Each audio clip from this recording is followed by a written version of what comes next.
شیخ محترم، ولی کی اجازت کے بغیر نکاح درست ہے؟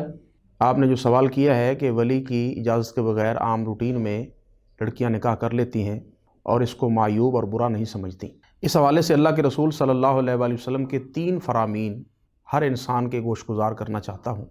اللہ کے رسول صلی اللہ علیہ وآلہ وسلم کی یہ حدیث سیدنا ابو موسیٰ اشعری رضی اللہ تعالیٰ عنہ سے ہے۔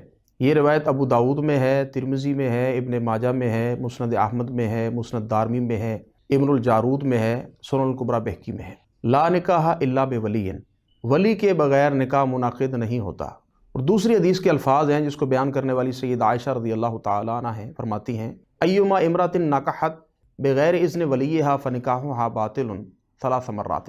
آپ علیہ الصلوۃ والسلام نے فرمایا جس بھی عورت نے ولی کے بغیر نکاح کیا اس کا نکاح باطل ہے۔ یہ بات آپ صلی اللہ علیہ وآلہ وسلم نے 3 بار ارشاد فرمائی۔ یہ روایت بھی ابو داؤد میں ہے، ترمذی میں ہے، ابن ماجہ میں ہے، مسند دارمی میں ہے، سنن الکبریٰ بہقی میں ہے اور مسند احمد میں ہے۔ یہ روایت صحیح ہے۔ اور تیسری روایت سیدنا ابو ہریرہ رضی اللہ تعالیٰ عنہ سے ہے۔ اللہ کے رسول صلی اللہ علیہ وآلہ وسلم نے ارشاد فرمایا لا تزوج المرأۃ المرأۃ ولا تزوج المرأۃ نفسها، عورت اپنا نکاح نہ کرے اور نہ عورت کسی کا نکاح کرے۔ تو یہ 3 احادیث اپنے مفہوم میں واضح ہیں کہ ولی کے بغیر نکاح منعقد نہیں ہوتا۔ جو عورتیں اپنا نکاح ولی کے بغیر منعقد کروا لیتی ہیں ان کا نکاح باطل ہے۔ صحیح حدیث کی روشنی میں یہ مسئلہ واضح ہے۔ ولی سے مراد کون ہے؟ ولی سے مراد عورت کا باپ ہے۔ اگر اس کا باپ زندہ نہیں ہے یا وہ ولی مرشد نہیں ہے تو اس باپ کی ولایت منتقل ہو جائے گی بیٹے کی طرف یا دادے کی طرف یا لڑکی کے چچا کی طرف، یہ منتقل ہو جائے گی۔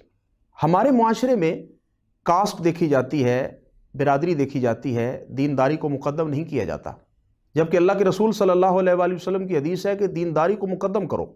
لیکن ہم برادری کو دیکھتے ہیں، اس کے مال و دولت کو دیکھتے ہیں، حسن کو دیکھتے ہیں، حسب نسب کو دیکھتے ہیں۔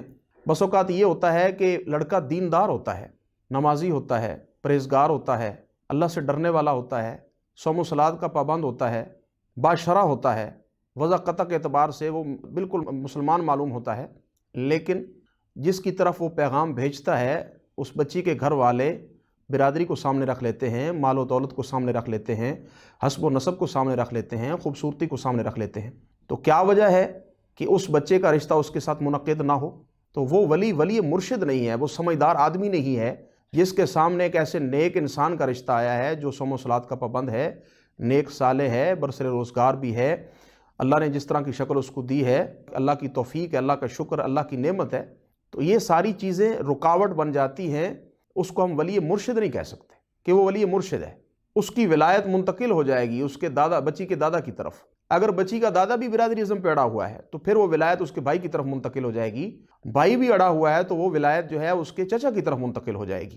بعض لوگ قرآن کی 2 آیات سے استدلال کرتے ہیں، حتیٰ تنکح زوجا غیرہ، یہاں تک کہ وہ کسی اور سے نکاح کر لے۔ اس میں کوئی شک نہیں، قرآن کی یہ آیت جو ہے اس میں عورت کو اختیار دیا گیا ہے کہ وہ اپنا نکاح خود کرے، لیکن اس میں احادیث کو بھی سامنے رکھتے ہوئے ہم یہ واضح طور پہ یہ بات سمجھ سکتے ہیں کہ قرآن کی ایک آیت ہے اور دوسری جو 3 احادیث میں نے شروع میں پڑھی ہیں وہ حدیث اس کی وضاحت کر رہی ہے کہ ولی کے بغیر نکاح منعقد نہیں ہوتا۔ اور دوسری آیت جو ہے وَلَا تَعْضُلُوهُنَّ يَنكِحْنَ أَزْوَاجَهُنَّ، تم ان کو ان کے خامدوں سے نکاح کرنے سے نہ روکو، یہ ان کے ولیوں کو خطاب کیا گیا۔ تو بعض لوگ اس سے استدلال کرتے ہیں کہ جی ولی کے بغیر نکاح منعقد ہو جاتا ہے، ولی کی ضرورت نہیں ہوتی نکاح کے انعقاد کرنے میں، نکاح کے منعقد کرانے میں۔